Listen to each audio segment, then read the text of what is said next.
Welcome to Meet the Moment podcast produced by the Real Estate Business Institute. This podcast is an exploration of what today's industry leaders and agents need to know to be profitable, productive, and have fun. I'm Matthew Rathman, and I'm joined by co-host Kimberly Allard as we chat with thought leaders, brokers, and agents who can help agents meet the moment of change in the real estate industry.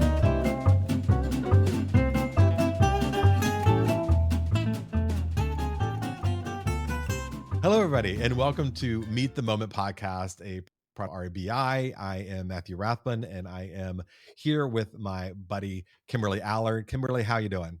I'm well, thank you. I'm well. I'm good. Good. What are we talking about today? We are going to talk about new agents and some concerns and maybe mistakes and some tips and tricks of what they can look for as they start their business. All right, cool. Yeah, mistakes that new agents make is a big question for agents. You know, what did I do wrong? I've been doing this business for 6 months or a year, and I'm just not finding the success I want. And I was sharing with you before we started recording. I was looking at a post on Reddit, and Reddit, you know, the big thing is anonymity. So you really don't know the qualifications of people giving you advice, and people will say things they would never say. Generally, hopefully, never say in another group. And I saw a variety of answers, many of which I did not agree with, some of I did. I thought maybe you and I, being kind of in the business for a while, could address some of these concerns. Do you remember when you got started in the business? I absolutely do. I got started and I actually left abruptly because I just thought it was a group of nuts. I thought they were all crazy. So what brought you back? Because I'm thinking, I mean, that hasn't changed. We're all nuts and we're still crazy, but you came back. So why did you come back? My first brokerage that I had affiliated with, I'm going to say it as nicely as I can, but it was 26 years ago, so I'm not quite sure how many of those folks are still around. But I realized the broker of record was actually in jail. And they were still operating a brokerage, and somebody had brought it to my attention, and I had no idea. I was just horrified. The very interesting part of this story is that I had a listing. I unceremoniously resigned from that office and the business. I was just done. I had seen enough. And an agent, a broker, excuse me, had continued to pursue me because of the listing that I had. So when I left that brokerage, they didn't remove me from their roster. They didn't take me off their website. They did nothing. And I kept getting calls and I kept telling them, you know, I'm done.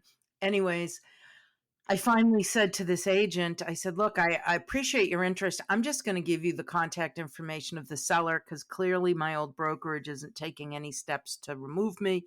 And she said, you know, what happened? And I just, you know, I explained how defeated I was and how disappointed I was and all these crazy things. And she said, look, we're not all like that. And I said, oh, I don't know. The ones I've met, I'm pretty, you know, disenchanted with. And she said, look, please just come to my office. Let's meet for lunch and we'll have a chat. And that, other than in 26 years, other than the 6 months I spent at that other brokerage, I ended up obviously buying into the partnership. She's since passed. God bless her and rest her soul. But it was because she was a professional realtor membership activity focused, responsible, knowledgeable broker. So that's how I ended up staying. But I was gone. I was out. Yeah, a little bit different journey in that it was 22 years ago. I was at a crossroads with career and life and everything. And my mother-in-law and her side of the family were in real estate. She goes, "This would be an ideal job for you. Go do real estate, and you know, while you go back to school and figure out what you want to be, or your next degree, or your next career path would be, or whatever." And I mean, that was 22 years, so clearly I stayed here. Um, Early 20s, and you know, didn't really want to work for the family company. So I went off on my own and found somebody else. Though actually, I heard him doing a radio ad, and something they said in the radio ad kind of got my attention. So I went and talked to the broker. Did not realize that my broker had only done commercial before, and he had 4 of us in the office. No idea what to do with residential. And first, I was actually sitting at home. So this is go back to 2002 or 3 ish. I'm sitting at home, and I had just built the ugliest website you'd ever seen in your life. because nobody else in real estate had a website. I'm like, I mean, it was like a GeoCities. If you're a little bit of a nerd, you're been a nerd for a long period of time. GeoCities is an ugly, ugly website. Put a little bit together. The broker called me, says, Matthew, just checking in on you. You haven't been in the office in a couple of days. Being in the office was a big thing for him. And I was a work from home guy from day one. And he goes, what are you doing? I said, I'm building a website. He goes, that's a fun hobby, but that's not going to get you any business. The internet's never going to be some part of our, That's a world. fad. The internet's a fad. He did call it a fad. He goes, you need to go out there and knock on doors and ask people for business. And I'm like, I got a huge sphere of influence. I was involved in our county heavily in things and in our church and things. So anyway, so I snapped my little flip phone. Remember flip phones? They were Mhm. My 25 bucks. Radio razor. Shacks snapped. Yeah, snapped it closed, tossed it on the table. I'm, walking in a circle in the room going, I'm not going to be a door knocking, postcard sending agent. And I get a phone call, and it's a guy who said, this is no exaggeration, he goes, God told me to find the first agent I could, and for me to pack up my home, sell it, and go in the missions field. I'm like, all right, thanks God, thanks big guy. Whatever, they had no idea what I was doing. Literally at halfway through the listing appointment, just felt guilty. The seller's like, look, I'm new to this, I've never done it. We're, whatever. I'm going to bring somebody back tomorrow. There's a veteran in my office who will come with me and help me out. I think you deserve better. And he goes, we'll learn together. By the way, not a tactic I would recommend for those of you who are Right. new. Right. It just happened to work out. So I had never had a listing before. He told me the price. I never even did a comp. I got back. I sat in front of the computer, and back then the internet was dial up, right? So it's dialing up, getting into my MLS system. And I went, holy crap, I have no idea if this is the right price. I feel like I haven't done a good job for this guy already. This is bad. I'm nervous. No one's told me anything. Put all the four pictures we had back then that we were allowed to put in MLS, put in the four pictures, put in some data. We had very few, like 400 characters or something to describe it, and went to bed and did not sleep all night going, I got into this business. And the big thing that resonated with me in pre-licensing was protecting people. I don't feel like I protect this guy. The next day I get a phone call 3 hours in, realizing the house is probably 50,000 overpriced. 3 hours into the day, it was a Saturday. This agent calls me. She goes, I'm showing your property today. And I was surprised. I'm like, you are?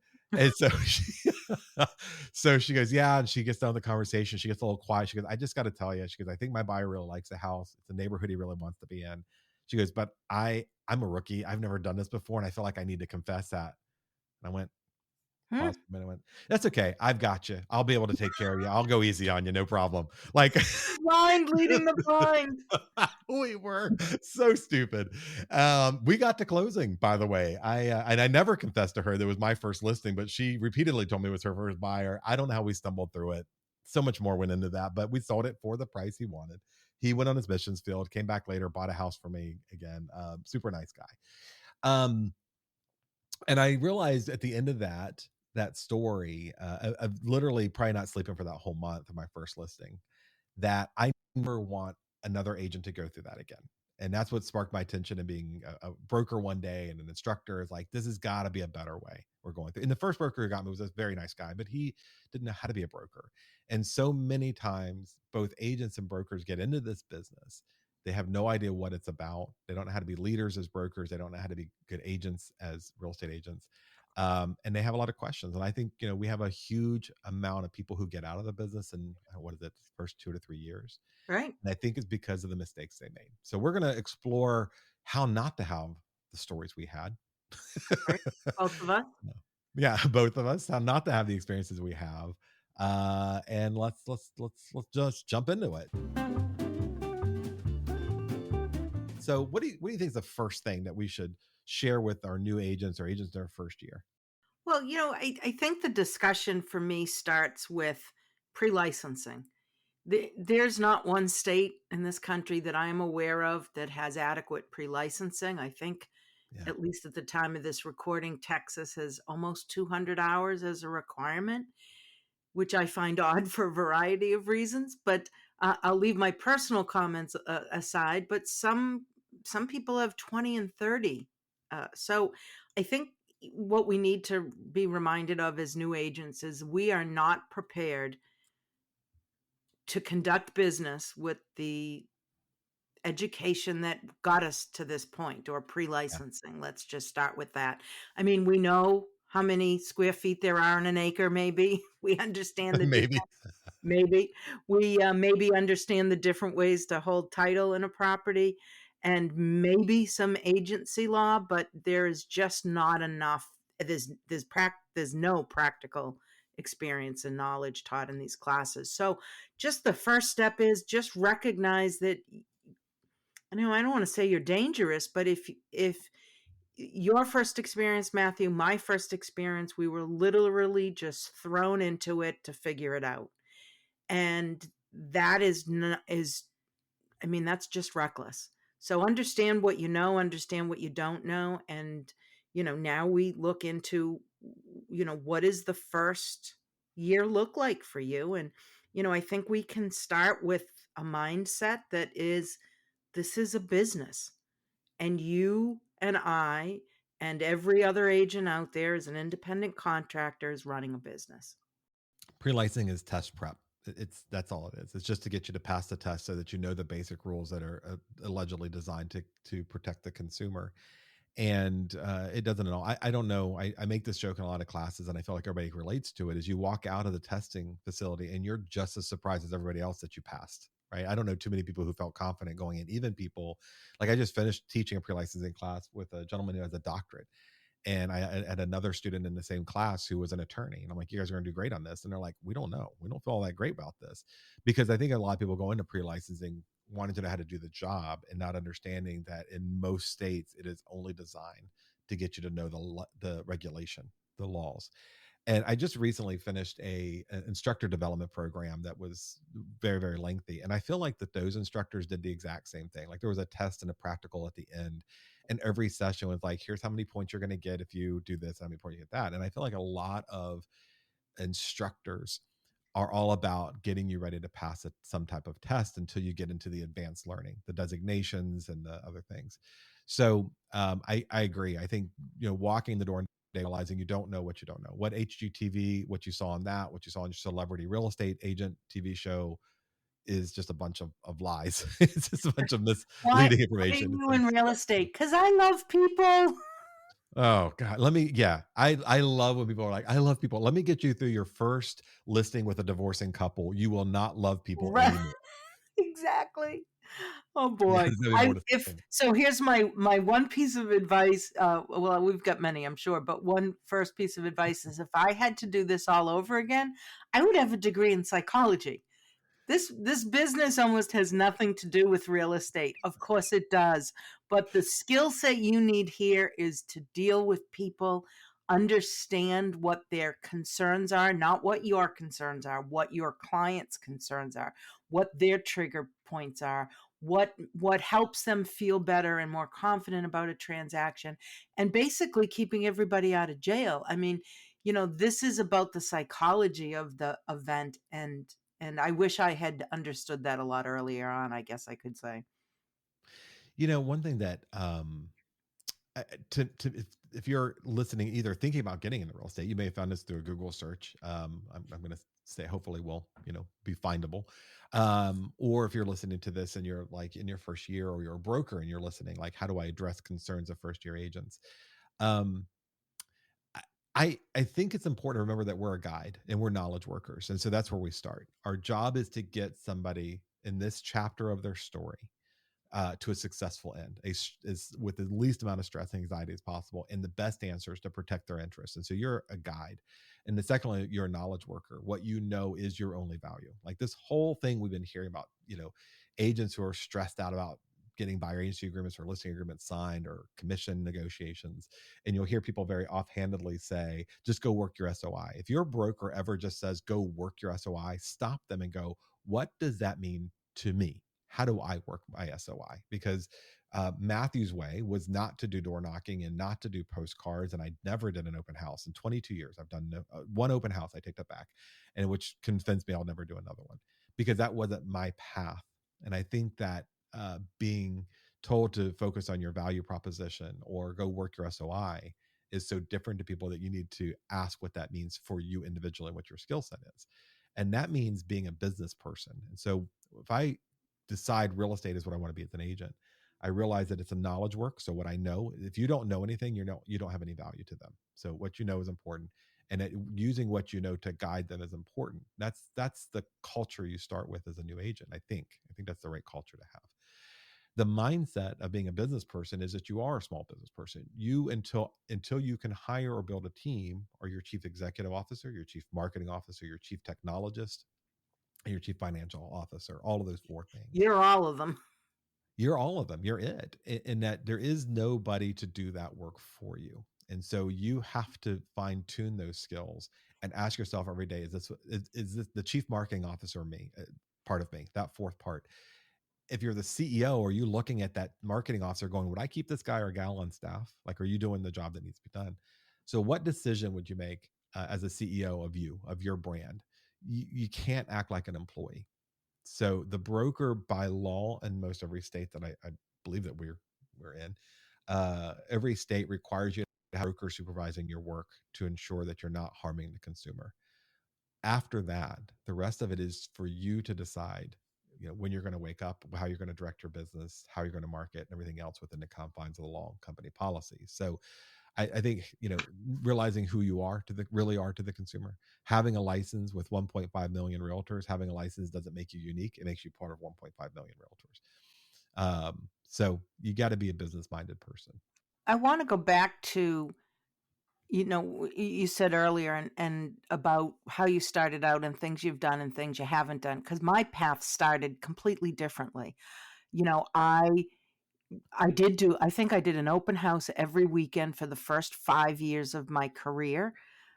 My business, I knew nobody in my marketplace because I had moved about 70 miles away from where I grew up. So I knew no one. I had no kids in the school system. I didn't go to college there. I didn't have family there or friends of soccer moms or whatever. So I knew nobody. So I had to create an SOI or sphere of influence. So, you know, different businesses do different things to get up and running, but like you said, you've got to know who you are, because if that's not who you are, and that's not what you're capable of, then you're just setting yourself up for failure. So yeah, I mean, how are you going to start your business? Every business starts off differently, but this is a business, and I think agents forget, this isn't you standing at a market somewhere where you're behind a register and the customers come for you and you have a specific duty to do and you just stand there for 8 hours doing it. This is not, you own the business. You are responsible for who comes into your market, who buys things, what your product is, what you're selling, what your prices are, how you're going to get people through the door. This is a business. It's something to look at in a unique way. Yeah, and this is where I see a lot of agents asking for advice, and there's two things that I see them look for when they're choosing a broker on day one. And one is, what is the commission split, and the other one is, how many leads is the broker going to generate for me? The reality is that there are more quote unquote leads out there. And I hate using the word leads because that means we're not talking about the people, right? If you talk about the people, if you humanize the process, you get a lot more business generated by being a real person. That sets you apart from most people who are looking for leads. But the broker can only create so much activity. They can only create so many business opportunities for the agents in the office, and it is sometimes scalable, sometimes not. um, but that commission split, when you're brand new, there is a give and take. If you're getting a high split, the broker cannot afford some of the resources or tools that you may want or need, and which means you're going to be responsible for paying for them. And either one of those options are fine. You just have to know that there is, that high split may not be ideal for a new agent. I've seen lots of business models promise agents they can do well and not deliver on that. It's like a car wash, you could go to the do it yourself one and pump in a few quarters and be in and out of there for $2.50. But you are soaking wet, filthy. Your car probably still has some dirt, and you've been using the wand in the do it yourself one. Or you can pay $18 to $20 and drive through the car wash where they're going to do everything for you, and you come out unscathed. This is life. This is options. This is, in our own brokerage model, we have different business models. So I think that's a great point. People are focusing often when they're new agents on things that they're not going to be able to collect on. You want a high split because you want to retain more of your money. Well, you're not going to have any sales because you're not learning anything, and you don't have any resources because you might be on so high of a split. So you're never going to collect on that. You're on a lower split, you have more resources, your brokers investing in you as you're growing your business, then you're headed towards something. Great point. What are some questions you think a new agent should ask a broker? Not every broker. Some brokers are very successful and they can be very good, but they may not be a right fit for the agent. So, what are some things you think a new agent should be asked of a broker when they're interviewing? Well, I think you just said it right there. I mean, some brokers are fabulous real estate agents. Fabulous. Yeah. They may not be good brokers. They may have a license to be called a broker and they may have their own brokerage, but they just may not be good at training. They may not be good at delegating. They may not be good at administration duties, compliance issues, regulation, and that's what I've seen a lot of over the last 26 years. They may not be good at systems. Just aren't good role models. I'm not saying they're bad people, but they're brokers because of production and really no other reason. Um, so what are some of the questions I would ask? We're realtor folks, obviously, and meaning the trade association. So my first question is, what is your past role or your involvement in the realtor association been? Because I really feel like any broker that leads a brokerage that isn't setting a good example by what roles they've encouraged or held in our trade association is gives me reason for to question. So, that's one of them. I guess the other questions, I have is tell me why you have the brand you have, whether it's an independent or a franchise or somewhere in between. What does the brand mean to you and why did you choose it? And Mhm. then, I mean, there's just the questions are endless, but those are the first things that I'm looking at is what examples have you set? So for example, had I known better to ask these questions when I first became affiliated with that first brokerage, the fact that I never even met the broker of record should have been a red flag. In my second experience, the broker of record at the time was a director on the state level and had been a past local president. And really, there's not a minute that I don't think about my career and how it could have taken a much different path had I not learned from somebody who looks at real estate as a whole and not just as a money making opportunity. Well, I think it is hard to get an appointment with the broker of record if you only have visiting hours on Right. Sundays, Fridays for family only. So it's You have to go through a scanner. Oh boy. so the look, I agree with all of that. I do think, and there's some people who are going to disagree with that, but I do think asking the broker what their association involvement has been. Do they have leadership experience at the association? And for if you're a rookie agent, you may not, you just either assume the brokers do, or you may not know that some brokers are, they just completely aren't involved and engaged. And both of us have worked in professional standards, right? We've seen hearings come through, complaints being filed against brokers. And by and large, I find the brokers who are most often getting the complaints are the ones who are not involved. They don't show up for training. They're not involved in leadership things. They don't take that Absolutely. role seriously, but they're also not representing their interests at that table if they're not involved, at least in the town halls and showing up for broker meetings and maybe eventually being an officer or a board member for the association. So it's really hard to, some brokers are just really good recruiters and they're given the title of broker, but their whole job is to do talent attraction them in the door. And that's okay. That's their skill set. If you need coaching and mentoring, you need to decide as a new agent, are you inherently good at learning and seeking out information? So it's going to take you more time, but if that's your thing, then the trade-off is you may not need a broker to do those things. You may find them in other avenues. If you're someone who does need a structured onboarding and education program, every broker out there believes themselves to be good educator and good coach and mentor and have good technology. They all think they have the best tech stack. Ask them for a copy of it. So if you're someone who does feel strongly that you are not going to be a self-initiated learner and you need someone to take you through a structured program, before you sign the dotted line, ask them for a copy of their written education plan and ask them for a copy of the classes that they've had over the past 12 months. Hold Right. them, that broker, accountable to show the evidence of the education that they have, maybe even recorded sessions. Like we at our broker record a lot of webinars.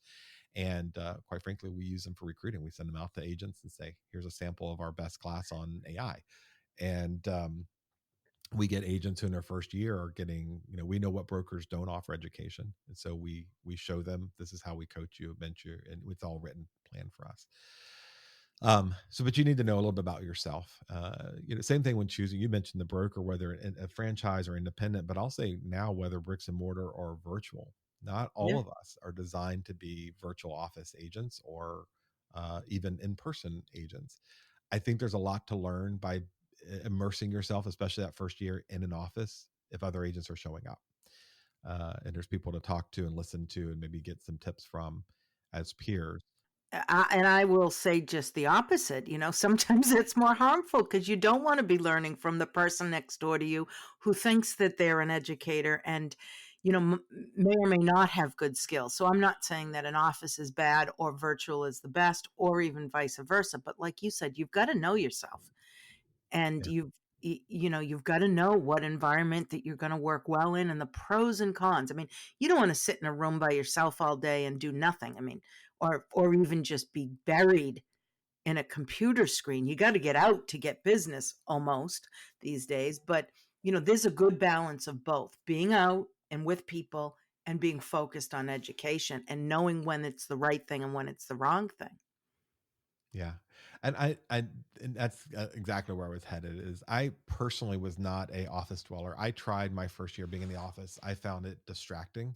I found a lot of negativity and a lot of gossip in the offices. And maybe not the first year, actually. The first year, I can say I had a much more pleasant environment. The second company that I switched to, there was a trade-off. The education was good, the broker was solid, but the agents in the office, I felt, were wasting my time. I am not one who sits around and listens to gossip. I have always assumed that if they're talking about somebody else to you, they'll be talking about you to someone else when you leave. And I just find it a very low quality characteristic about people. And there was a whole group in the office who did that, and they complained all the time. My business was ramping up and taking off, and I was focused on people, and I wasn't focused at sitting behind a desk in the office. And I had a broker one time get a little frustrated because I wasn't showing up for meetings. Well, this particular broker's meetings were 5 minutes of content, and then let's go around the room and talk about how we can help each other sell our listings. Right. A good price, good marketing, I'll sell your listing. I don't want to hear about the stuff we aren't supposed to hear about, right? They were telling confidential information and stuff. It And wasn't. and with designated and appointed agency now, you're not sitting around. Yes, for 25 years we used to sit around and look at a black and white piece of paper of our listings or read out of a book, but no, you're not discussing those things in office meetings anymore. We talked about this offline a little bit. Again, there are virtual learning opportunities, there are in person, there are a ton of learning opportunities. But a challenge that a broker is going to have is that when you're trying to reach the masses of your organization, whether it's 5 brokers or 50 or 500, the different levels of learning are so vast that, like you said, some people will just not be interested because it's too lower of a level. Some people may be lost because it's too higher of a level. And it is really hard to target as a broker, get everybody in and meet all their learning needs. So sometimes you just have Right. to, again, know more about what you need and be able to find out how to get it. Yeah. So I want to, just to recap, the independent versus franchise thing. Here's where I'm at is you can buy a franchise name. It doesn't mean it's a good brokerage. And so I happen to work for a franchise and have for a very long time, but I'm here because of the broker. I love the franchise tools, resources, and the culture, at least that they've had up to this point. Um, but I'll tell you, our company would still be as good as we are and as successful as we are, even if the owner was independent. The franchise helps with some brand recognition, but there's a lot of people paying for brand recognition who doesn't know how to utilize it and how to master it. And using the tools and resources are essential. I can't say this enough. Again, every broker probably has a tech stack, whether they're franchise or they have it an independent. you got to ask the right questions when joining a broker. So kind of a recap for that is, you know, you as a broker, what is your leadership experience and training? Um, what do you do for me, and can you put it in writing? You know, if you say you're going to do mentoring, coaching, what's your mentoring and coaching schedule and program? If you say you give education, what have you done in the past 12 months, and what do you plan for the next 12? If you're asking, you know, if you want to get, if you're really serious about this, ask, you know, what is your reputation in the marketplace, and have there been any complaints against your firm in the past year? Go look at that company's reviews online as well, you know, before you even go to the meeting, just to look and see how they align. And is their website professional? Are their agents productive? Ask that broker what the average agent is in their first year of joining the firm. What's the average amount of production that they're having? Those kind of questions. You remember, you're interviewing this broker more than they're interviewing you, because most Right. brokers, if you're licensed, they'll give you a chance, if you're professional license. So I would ask, you know, just again about their background, of helping agents, some success stories. Do they have agents in the firm you can talk to before you sign the line, to ask if the promises that are being made to you are legitimate? You know, and of course that broker is probably going to give you their biggest fans to talk to. It's still worth doing the due diligence and talking to them. um, and again, mentoring and coaching, I think, is important, but who's doing the mentoring and coaching? If the broker is also the highest producing agent, good. That means that they have success and their boots are on the ground and they are doing day-to-day stuff. As the flip side, you may have a broker who hasn't sold anything in 20 years, and they'll probably tell you, I'm a non-producing broker. Well, okay, but the things that made me successful 20 years ago are not practices that I think, if I repeated in 2025, would be as successful, because the world has changed, industry has changed, and tools has changed. And I'm talking about tactics, not diligence and other things. Yeah, that process of the longevity is important. But like you said, if you've got a broker that's been in the business 40 years but hasn't sold anything in the last 30 because they've been focused, in other areas, there's just so many moving parts to this. And I'm not saying an experienced broker that doesn't sell is a problem, but as long as they've got, like you said, boots on the ground and they've got experience and maybe they're doing training and maybe they have some other education input, but typically you're looking for all of these things in some way, shape, or form. And, I hate to say it, but for some brokerages, it's just a numbers game. They want to bring on as many agents as they possibly can, hoping that you'll do at least one deal, and they'll get their split, and they've spent money on systems and they need to scale. They need to add more people to that process to make it worth their money. And I just think that there's way more to it than that. That is a part of it, but asking your broker, I love it when people come out of their pre-licensing and say, I've already gotten some job offers. like, I'm like, well, I mean, good, but that's not a big deal. You really do want to interview the broker, and make sure that they're interviewing you. Reputation is everything. And, I guess I'll just leave it with this: large broker, small broker. We've kind of talked about what you want to ask for, but you are judged by the company you keep. Yeah. So, you need to look at the affiliated agents, their recommendations online and testimonials, or the absence of such, because again, you are judged by the company you keep. So, Yeah. I will say one more thing, and then we can, you know, this has been using a broker, and then we'll talk into, you know, habits and skill sets you should develop as an agent. But you mentioned the, you know, revenue. And if you're looking at, you know, like the CRB program at REBI is very, very good at doing budgeting and planning for brokers. And one of the things that brokers have as a model is that, you know, they have a revenue model. Some brokers, their revenue is generated from the sale of a home. They get their portion of a split from an agent, or their company dollar comes from that.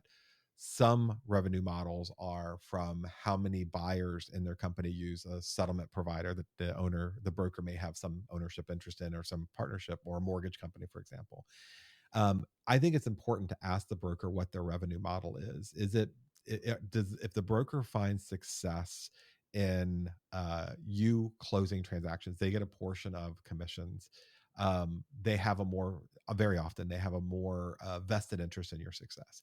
If they are making their revenue model is that they make money off the agent paying a desk fee every month, regardless of the agent's production, their revenue model may be such that they have to have an abundance of licensees to pay their Right, bills as opposed to productive licensees, which is why I go back to asking the simpler way of asking that is what is the average production of your agents in your office who joined you in the first year, in their first year of business.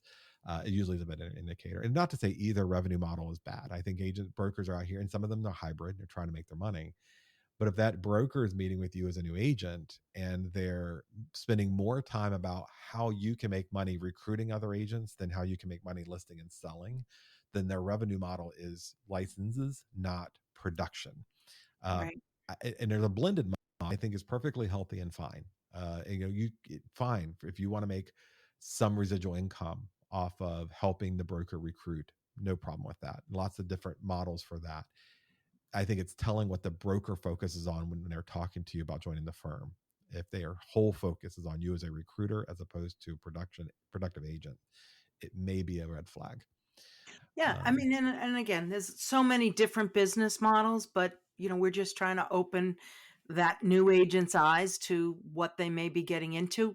I'm not going to tell you which is bad and which is good. It's just you make the choice, but just recognize that there are a lot of different business models.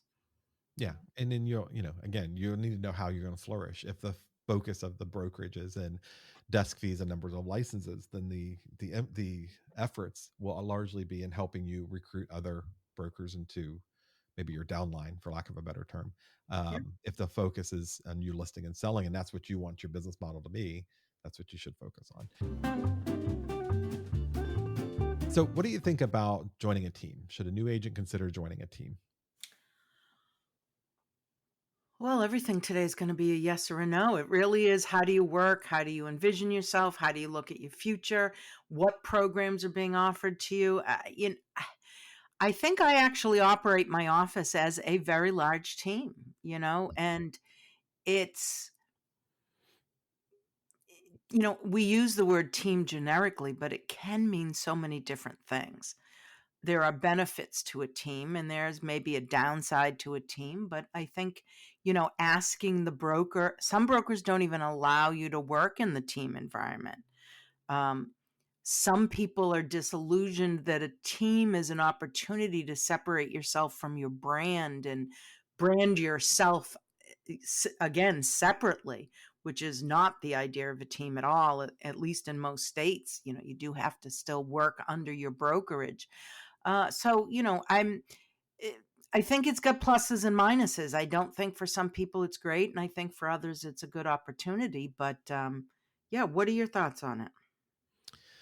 So I'm in a position where I have, we have about 250, 260 agents scattered, throughout the Commonwealth of Virginia and licensed DC and Maryland. So I get to see a little bit of the different territories really help to determine whether this is a good idea or bad idea. And so very often as a broker, I will find agents who I think have a tremendous skill set. They're organized, they're incredibly likable, they're sharp, and they love people, but they just suck at rainmaking. They just aren't good at getting the business. They're afraid to get in front of a camera, or as you said, they may have moved from the area and don't know anybody at all. And we will often partner that person with a good team leader who's a good mentor and who's productive, because we think that agent building their business, keeping them in the business for a year or two or three even. And we'll do another podcast one day about being a team leader. We have some, again, at REBI, we have the CRETS program, the Certified Real Estate Team Specialist, and which is a fantastic program if you're looking at or you are a team leader. But not all team leaders are trained and developed to do that. Some of them only are a team because they found success in business and they just need buyer agents to go work with buyers they don't want to work with, and listing agents or agents to go do open houses they don't want to do. And then others are legitimately building teams and building your career. So interviewing them is important. I think there are people who the only reason they're in the business now 10 years later is because they started off with a team to help them build good habits and meet people and sustain them in that first 1 or 2 years. It can be hard, and then eventually they break out. There are other people who are on the team because they just will never want to. They never want to do the business generation. They're afraid of it. They just don't want to put the work in. And if you leave the team, you're going to have the same bad habits and the same work ethic that made you not be successful in the beginning. It doesn't help. So I think some agents, I don't think it's a bad idea if a team is offered to you if the math works, right? It's got to be, you cannot just be used as, um the person, the licensee to do the things the team leader doesn't want to do. They need to be building in the business. There should be some conversation about what happens to, a different split if you bring clients to the team versus that. The trade-off is that you're not building your name and brand, and as you mentioned earlier, Kimberly, the reputation really matters, and getting your name out there really matters. And so being on a team for a short period of time to help sustain you through those beginning years so you can learn and develop, if it's a good, well-run team, is positive. But you should have an out plan. You should have a way to say, these names and these people I'm working with, I am taking with me when I leave. I will co-brand with the team, but I'm not going to let you be the only name that's on all my marketing. I've got to be included in, marketing efforts, and it just can't be the team leader, because then I'm wasting 2 or 3 years of very fundamental, foundational, a period of my career with nobody knowing I'm doing this. And so I do think a team is a good option if it's the right team and they're well ran, and the broker will usually be able to tell you that. And the team leader is allowing you to keep your own identity backed by the team or powered by the team, as opposed to getting wrapped up in never seeing your marketing effort anywhere. Yeah, I think you brought up some good points about there are some people that are just experts in certain areas. And, I've known for a long time that there are things that I love to do and that I'm good at, and there are things that I don't like to do, and those things get pushed aside and therefore often are unpleasant to do as far as tasks, or they don't get done, and then, somebody's disappointed. So I really think that if you have a strong, maybe you just love working with buyers, or maybe you just only want to work with sellers, or maybe you just want to be a lead generator, or maybe you just want to be the transaction coordinator. I mean, there are so many different aspects to what we do in this job, and not everybody is good at all of them. In fact, it is rare that you find somebody that's good at all of them. And if you are good at all of them, then you do need people to support you, and you can pick people that have their specialties. So, I think teams offer opportunities for people to work in areas that they like. And, or like you said, just if you're newer, then you could certainly figure out what it is that you like under, a little bit more intimate of an business experience in the team. Yeah. Yeah, I agree. Budgets and planning. What would you tell a new agent about handling their money the first year, or maybe even the second year, for people who are Yeah, need some help? geez, I had in a previous life a, a a boss that used to say to me, "Failing to plan is planning to fail." Yeah. And again, I'm going to go back to pre-licensing. The lack of adequate preparation to be thrown into a independent contractor status is just alarming to me. So, I'm not aware of anything, at least in my state, that talks about the fact that you're running a business, Yeah. and you have to be prepared.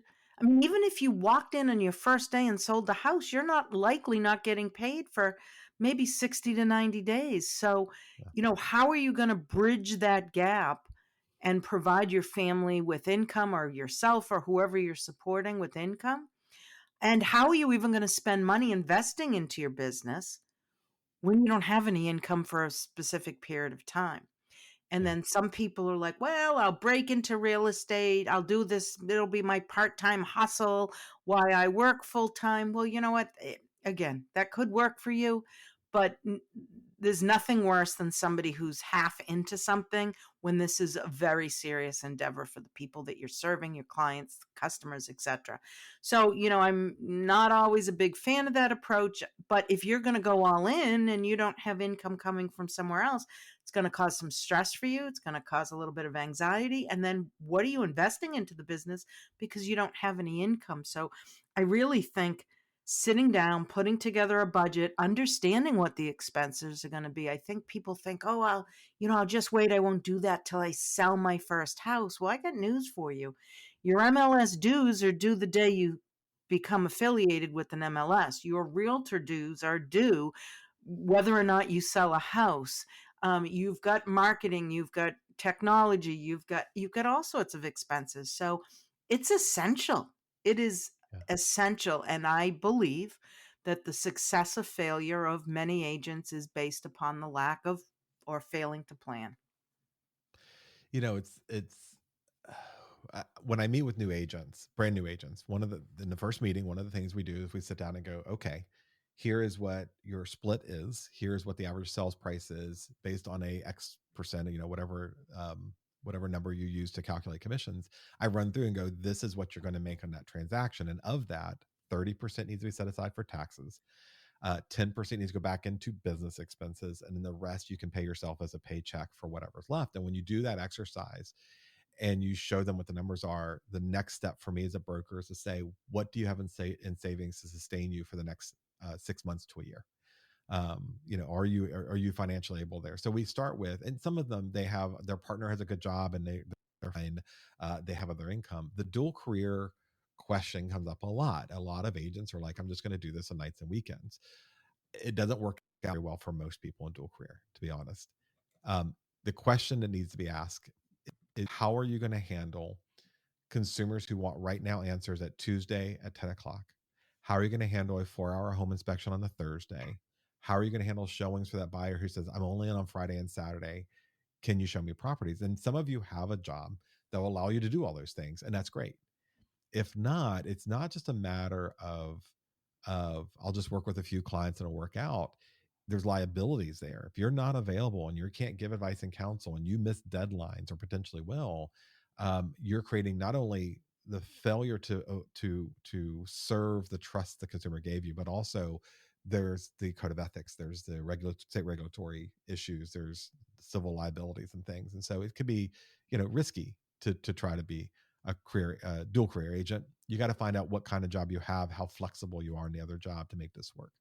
Um, and again, when it comes to the financial part of it, it is amazing to me how many people do this for a year and then go, I gotta go get a quote unquote real job and something with benefits. Let me just tell you, if you put in the hours in this job, I don't care that there are 1.5 million realtors. I have seen I have several favorite stories about this.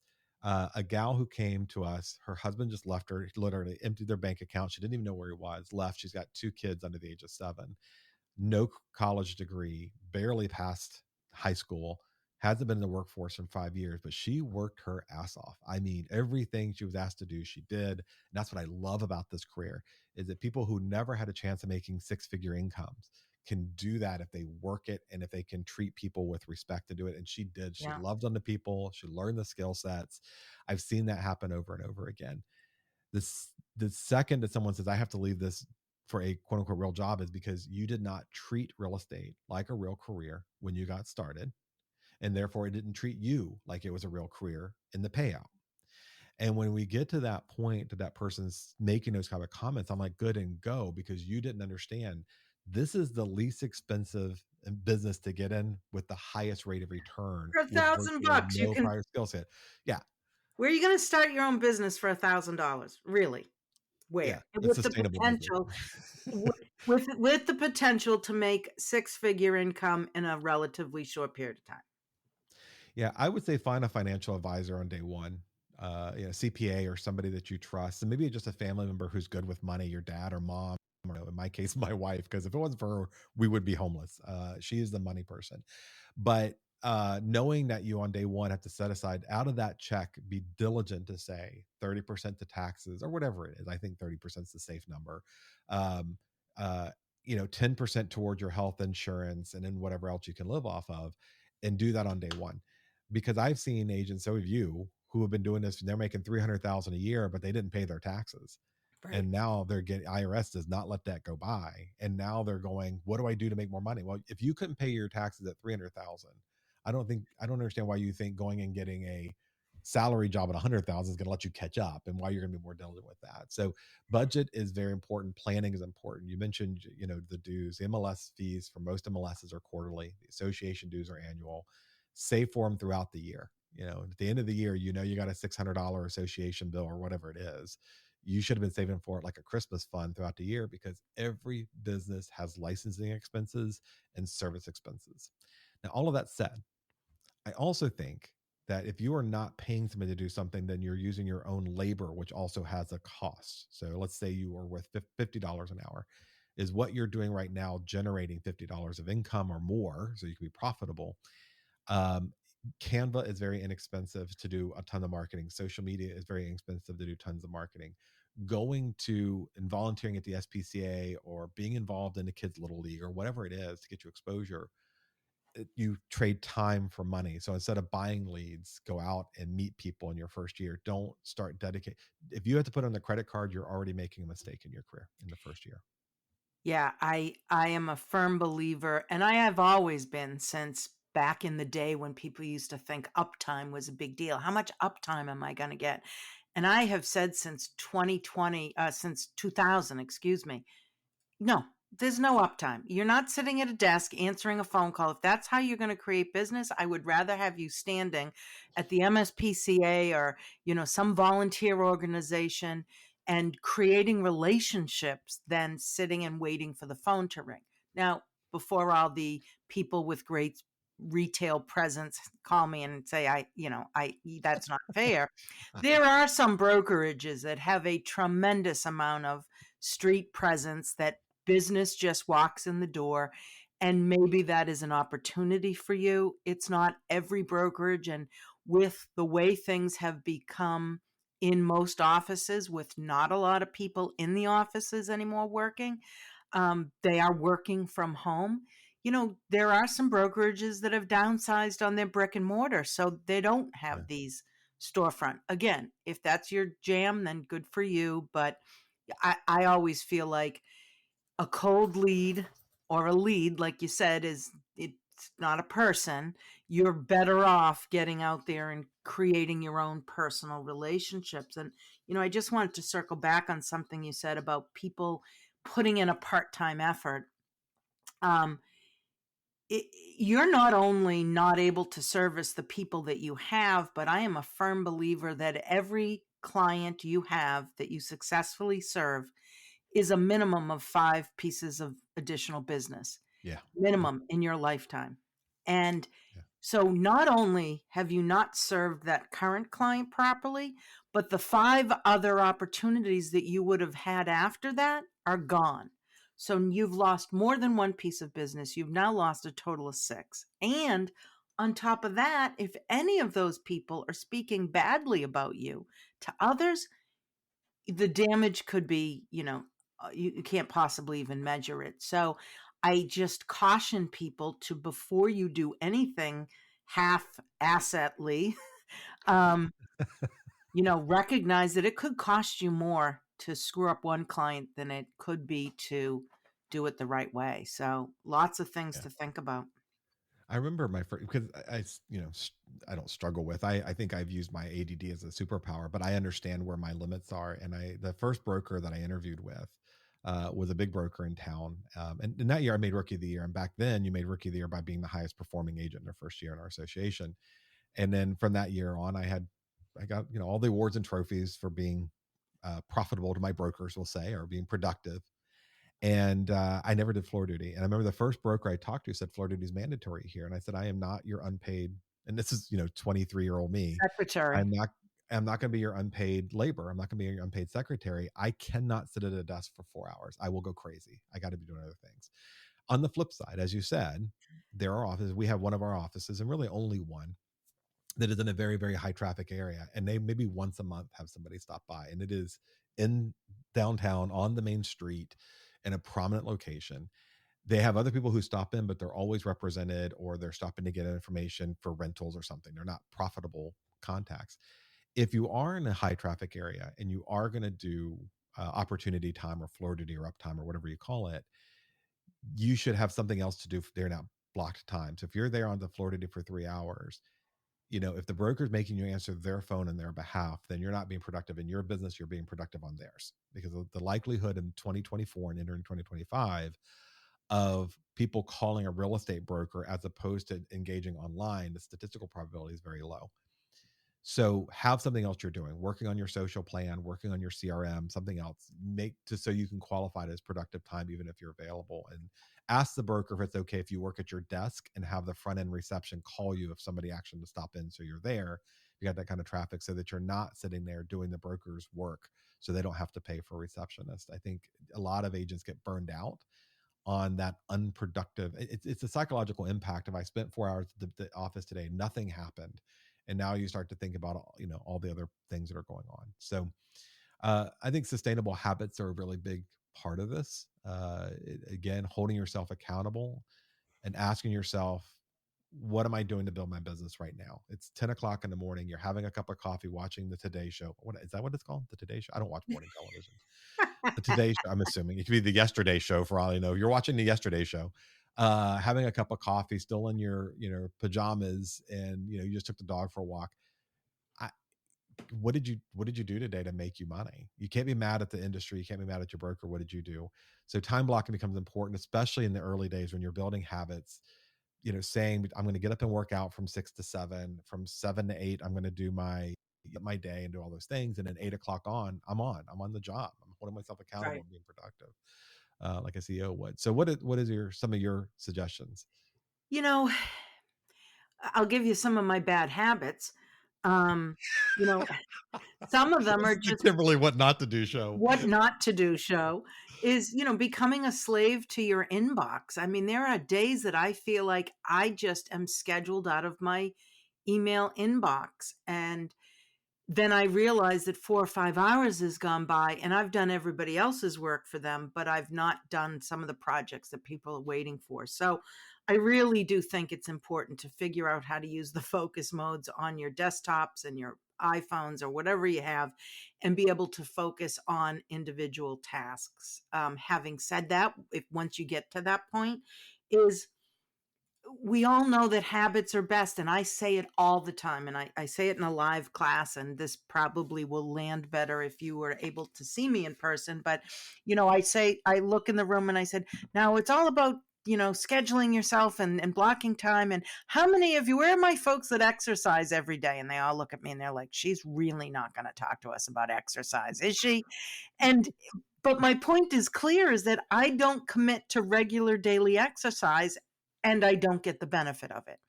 But I do commit to other things on a regular basis, which is focusing on if you have action plans, and we can talk about CRMs and things like that later. But if you sit down and you have a to-do list or you have action plan items or whatever structure that you have in your schedule, if you sit down and you work that, then you will see results. Just like the folks that do yoga Right. or hike or run or whatever, they meditate in the morning, they see those results. You see them as well in other aspects of your life. So, one of the things that I tell people to do is spend 30 minutes a week or maybe even an hour and schedule it in and plan to go to your local, your state, and your national realtor association websites. See what they're doing, see what they're offering, see what's being discussed. You'll find out what national issues are going on, what state issues and what local issues are going on, because you have to be unique in your experience with your clients. And with 3 million practitioners nationwide and a million and a half of them are realtors, how are you going to separate yourself? Well, talking about a local issue that is important to the person you're about to serve might help you make a better connection or appear to be a little bit more knowledgeable in the area that you're practicing.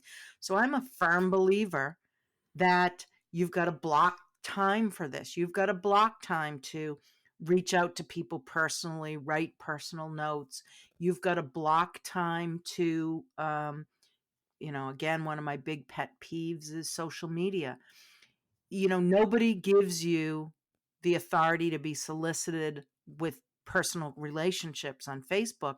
But if you have a business page and you spend an hour a week scheduling ads or scheduling posts or items of value, then you're building something that's working for you while you're doing something else. So I am huge about having a schedule with additional or specific activities and getting those accomplished and trying not to be a slave to whatever happens to land in your inbox at the moment. Yeah, I think that the unstructured time is where I see a lot of agents fail. They come and talk to me and go, I don't know what to do next. And I'm like, how do you not? We have, in our company, we have an onboarding system with, we use Asana for checklists and everything. You know exactly what needs to do happen next, but there's always business to be done. There's always marketing to do. There's always a YouTube channel telling agents how to do marketing to watch or the class to attend. Right. As a pro tip, I would say I use a product called ReadWise, ReadWise. And so if there's a blog post or an email article that I think is important that came in, a couple of days, I don't always have the time to stop in the morning and read that, nor should I. I have other things I need to do, but I do block about an hour or two a week to go back and look at that. I mean, Kimberly and I are members of Dynamic Direction, which is a cadre of instructors, and we a lot. I would say we're probably high performing instructors. We are national speakers, and we have a lot of connections. And so it's pretty routine throughout the week that people will send us articles to read that are important, good content about whatever. And then you come and come across other things. I don't want those in my email box because I'll never get to them. Most people don't. I add them to ReadWise. And so ReadWise is where I can just bookmark all these articles to go through later and read videos or social media posts or anything would work on the system. And I mean, some people use what is it called, Read Later, which is built into Apple, and there's other tools. But time blocking time to study, again, you're a knowledge worker. What you know is your value, and if you don't know anything, you have no value. So the articles are important. The updates and contracts, like when we get done here, I'm editing a video, sending out to my agents about yet another round of contract changes in our region this year, and I expect them to listen to it. This is very important, protecting their consumer, but we also want to focus on marketing ideas that resonate with us, that work with us, that we'll go and do, and then blocking time to do those. So time blocking becomes very important. I was a nerd. I still am, different type of nerd. But when I first got started, I got up in the mornings. I'm an early riser. I get up around 4:35, 5:30, go do my thing. And then I would take a shower and get dressed. Even when I worked from home, I put on a tie back then. I would say for the first 2 or 3 years. Year three, I was showing up in blue jeans and a t-shirt wherever I was going because I had found the success that I wanted. My clients were cool. Like I mean, I still, you dress slightly higher than your clients. I'm being a little bit, hyperbolic here with blue jeans and a t-shirt. But at home when I was working, I was just very casual. I still am now. But I was structuring it to set myself in the mindset that I'm at work now. And I would tell my family, even though if I'm at the house, I'm at work now. And so this is my time to do that. And I will schedule time with them later. You got to put in the hours, I think, is really what we've been talking about over the past hour. Let's wrap up a little bit and talk about two other areas. Marketing. What are some of your best tips for new agents in marketing that first year? Oh gosh, I mean, I'm like you. There's never you've never had enough information.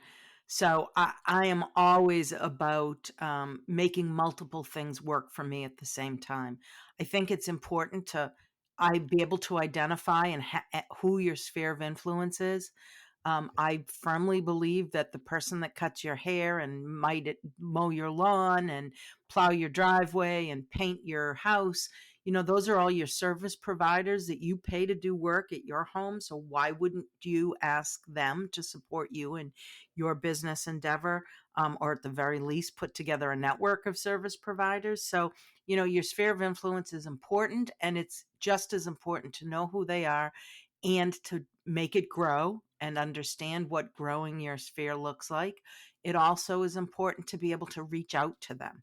Now, reaching out to them can mean a number of different things. I believe we're all over emailed, so I'm not a big fan of emailed newsletters. I mean, at any given time, I've got thousands of, or hundreds, I should say, of emails that just I haven't been able to get to. So I'm not opposed to the good old fashioned postcard that, you're not going to sell a house off of that, but at least for 3 seconds, once a month or twice a month or once a quarter or whatever you're doing it, somebody's looking and saying, hey, Kim's still in the business. So I think that checks off a box, but you need to be consistent with it. It's not something you do once a year and wonder why you're not making any money. There's just the opportunities on social media are endless. But I am also believing that if you've got a budget, which we already talked about, you're not spreading yourself too thin on your marketing efforts because, $1,000 spread across 20 different platforms is going to get you nothing. Um, but maybe a couple of $100 focused in one area or one platform might get you better results. So, it's something that you learn through your broker about what's worked for them. You have to also be able to, I believe, measure results. So if whatever you're doing, you're not measuring, I'm going to tell you it's probably a waste of your time. So you measure results. I remember at one point, not a lot different than what you had just touched on, is, I don't necessarily handle my own open houses anymore. I will have someone do them for me, but, I did some analytics on open houses, and the people buying the homes weren't coming from open houses. It's a very, very small percentage. And, we can expand on that. I know there's going to be a lot of haters out there that say open houses are wonderful opportunities. They are wonderful opportunities, but usually not to sell the house. Having said that, I think that, you should measure whatever it is that you're doing, look for results, and work within your budget. So, although somebody next to you in your office may be doing one thing, it may not work for you because if you're not the type of person to follow up on it or even open your Facebook business page, then why are you dumping your money there? You might be better off paying for a business networking type of membership where you go once a week at 7 a.m. and show up.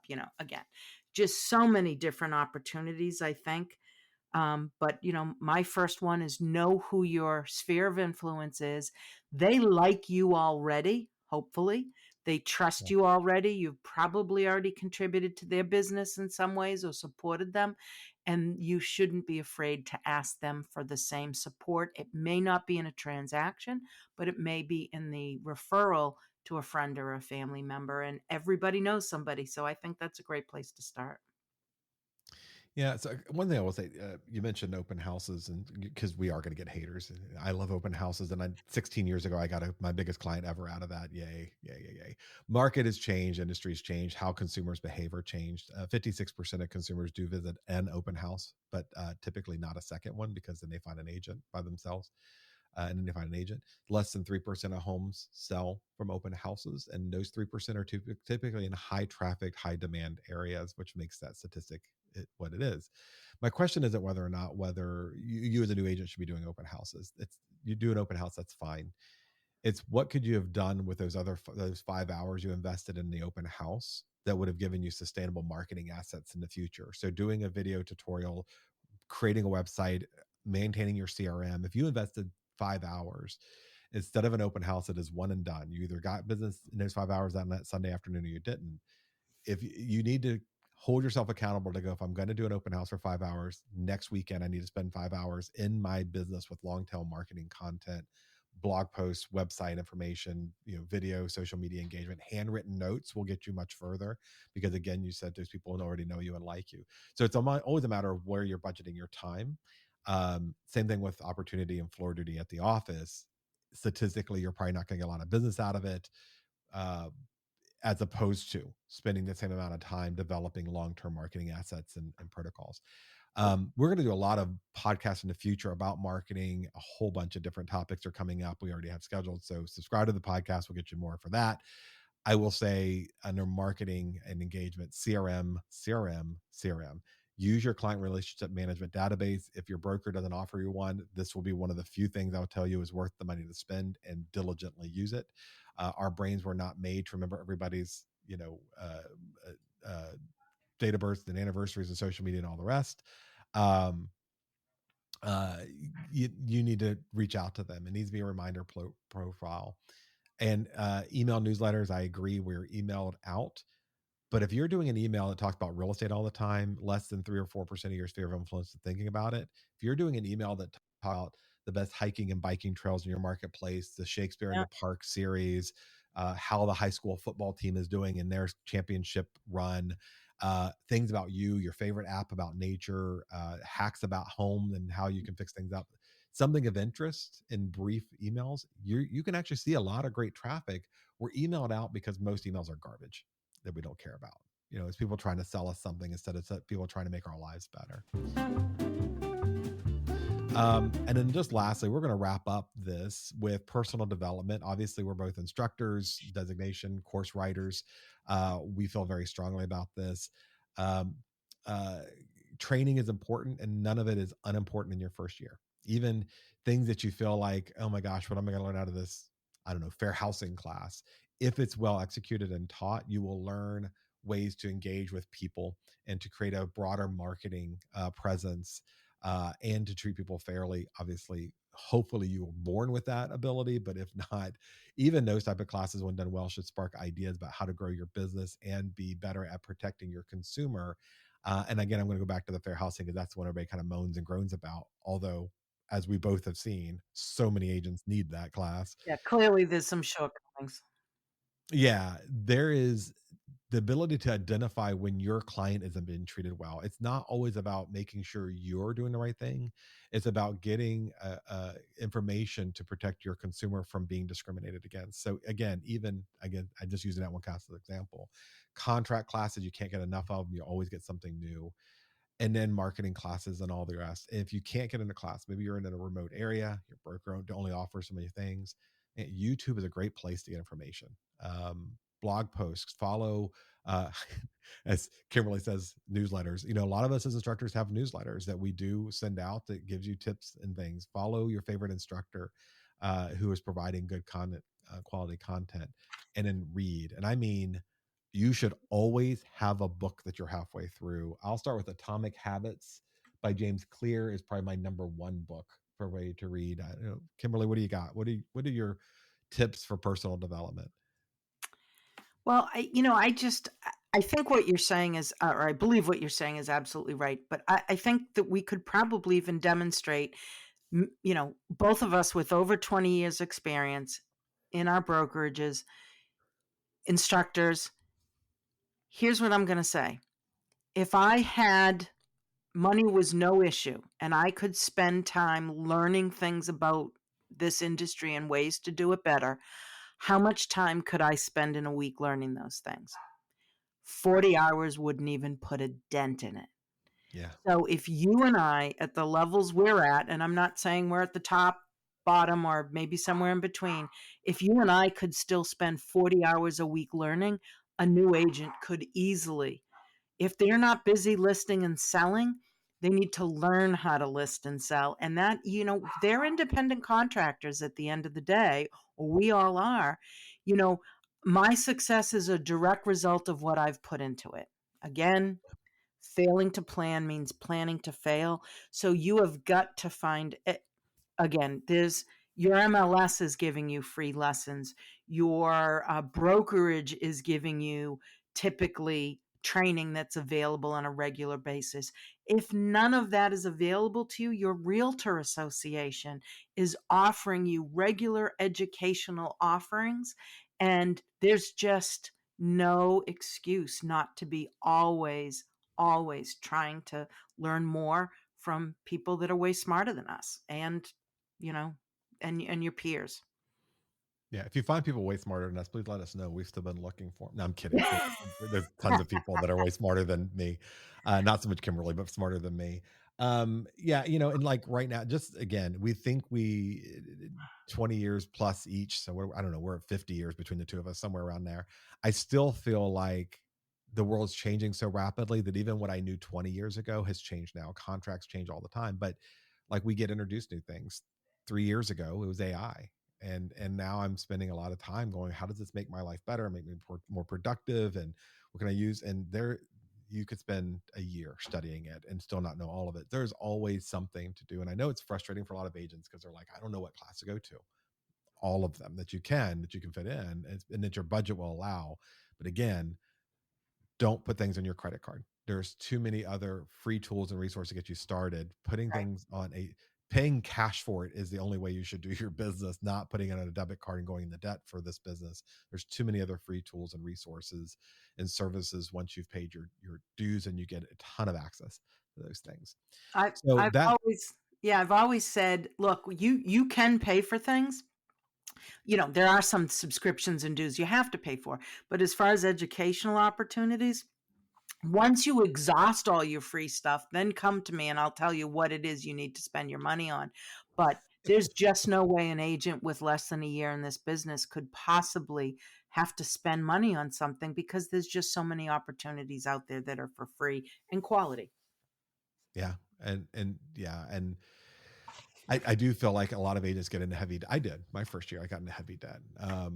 Between taxes, I didn't understand how taxes worked out first year, and I got a quick lesson at the end of the year when I met with the taxpayer.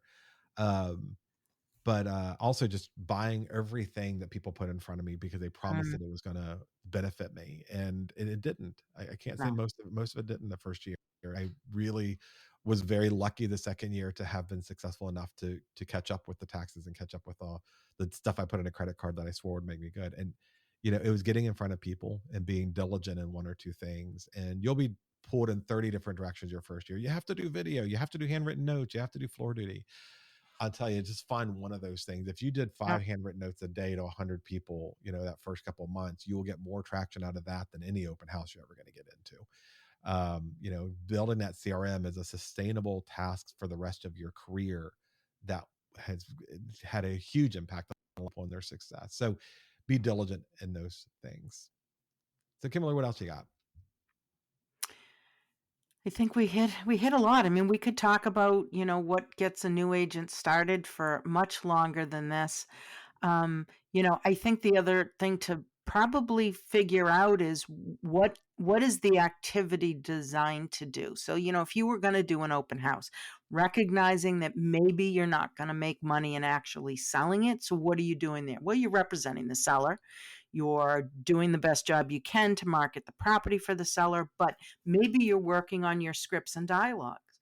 Maybe you do an open house just so you can be better at responding to people on the fly when they have questions and you want to be knowledgeable and you want to be limit your liability. I mean, we all know some people make stuff up and you don't want to be that person. So maybe you're working on that skill set, Yeah. how to deal with people on the fly. Um, or if you're going to be spending time on YouTube, then you're saying, okay, I'm not just sitting here watching YouTube, I'm watching what makes a good YouTube video for me. What do I like? What do I don't like? So some of these things are going to be educational only, and some of them are going to be revenue generators.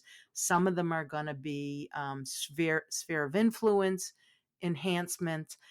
Make sure you have almost like a strategic plan, if you will. I mean, I don't want to get too crazy, but be able to categorize your activities into revenue generators, something that increases your sphere of influence, or something that creates an additional skill. And then when you look at those activities, like you said, Matthew, if you're going to sit at an up desk for 3 hours, understand that this falls under this category, but maybe not this category. And you want to make sure that you're balancing your categories so you can make money and learn at the same time. So if you're whether you're single or you have a partner or have kids, you are promising them success, and they're giving you patience or tolerance, or even if it's just you're giving yourself patience and tolerance for the stress you had to go through, for the constant work you're doing. You want it to be profitable, right? You owe that to yourself, you owe that to your family, your partner, your kids. You owe that that you're going to have that what you're doing is profitable. And you have to know yourself. I mentioned YouTube earlier. I can get down a rabbit hole in YouTube. I'll go and say, okay, I'm going to watch these two videos on these marketing concepts, and then wind up watching 6 hours of Jon Stewart making me laugh, right? and and then go, man, I'm exhausted, I put in a full day's work. Well, no, I mean, Right. a tenth of that time was in productive learning opportunities, and the rest of it was laughing and shaking my head. um you got to hold yourself accountable. You catch yourself doing that, and when you said, okay, I'm going to watch these two training videos and then I'm done, I got to stop here and hold myself accountable. You are your boss of you. your success develops in you. Thank you for listening to this. Hopefully this is helpful for you. A lot of this stuff are topics that we have planned for future podcast episodes. We'll break them down even deeper because a lot of the things we talked about could be hour-long sessions themselves. I want to wrap up, and as we always do, with our favorite apps of the week, or the podcast rather, to give to you. So Kimberly, what you got? Well, this one's a pretty basic one, but I think I'm going to expand on how I actually like to use the reminders feature of the Apple operating system. So I am, like many of us, we've got 1,000 things running through our head, and I don't find relief until I deposit that somewhere and know that it's been memorialized, and I'm going to take action on it. So I'm driving down the road and I am famous, or sometimes even laying in bed or sitting on the couch, and I remember something. And I simply say, "Hey Siri, remind me on this date at this time to do this." And you can also use, I believe it's geofencing. So you can say, when I arrive at this address on this day, remind me to do this. And it is just amazing. And if you are disciplined enough, again, to check your reminders on a regular basis, if you don't see them pop up on your phone, it can really be a great relief and a great way to make sure that you don't forget things. Something as easy as a birthday, or reminding someone to put a sign rider on a sign, or whatever it is. I love the reminders tool for both business and personal. I love the geofencing too. Recently I was like, hey, when I get to church on Sunday, remind me to go talk to so and so, and so that goes away. And then I showed up 4 days later at church because it's geolocated, and it did. It popped up with a reminder to go talk to that person. I had totally forgot about what I wanted to talk about, Yep. which gave my mind freedom to go do other things. Great choice. I love it. Mine is an AI tool called notebooklm.google. Notebook, notebook.google.com. And as a new agent, there's a lot to learn, and sometimes there's not a lot of time to read it. And so sometimes you're going to get reports or documents, maybe even contracts or marketing how-tos, and you just don't want to read or plow through it. Notebook LM is a experimental tool that is free that allows you to upload a document and then ask for summaries. It will do a regular written summary, or, and this is my favorite feature, it will create a short podcast-like conversation between two AI-generated voices that sound absolutely real, and they even have a sense of humor, to break down things that you don't want to read or have read to you. So for example, NAR just released their recent, and I think I shared this with you, Kimberly, on maybe one of our Facebook groups, recent data security guidebook for real estate agents. So NAR puts out a lot of these field guides and these documents with all the stuff. And I wanted to know what was kind of new in it. I uploaded it into Notebook. I pushed a button. It took 4.5 minutes to create a 15-minute, maybe a little less, podcast that explained what was in the book to me, so I didn't have to read it all, and I got the gist of it, so I could listen to that on my car ride between my home and my next appointment, which I thought was brilliant. And it really does a great job of extracting top points that you need from it, and it's just a good study or resource for breaking down information. So that's mine. Well, thank you. I think we've Up all learned there. something today. At least you and I did. At least we did. It is just a conversation ourselves. Guys, thank you so much for hanging out with us. And as always, listening to Meet the Moment podcast, and for sponsoring or supporting rather us and the Real Estate Business Institute. Go visit rebinstitute.com for more information on upcoming classes, training, and information that can help you in your business. And if you are a member of REBI, don't forget to take advantage of the micro learning stuff. Some of the stuff we talked about today has big breakout sessions and videos and training that you can get on the class if you're already a member. All right, I'm out. Kim? I'm out. Have a nice All day. right. Bye, everybody.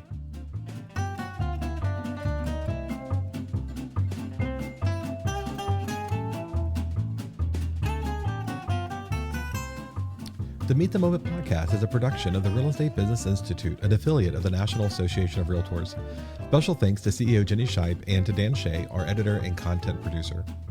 The views and ideas expressed in this podcast are not necessarily shared or endorsed by REBI. All recommendations made in this episode were merely provided as best practices. The practices of any realtor are subject to the Realtor Code of Ethics, the laws and licensing jurisdiction, broker policies, and competent legal advice. Visit www.rebinstitute.com for more information, resources, education, and upcoming events.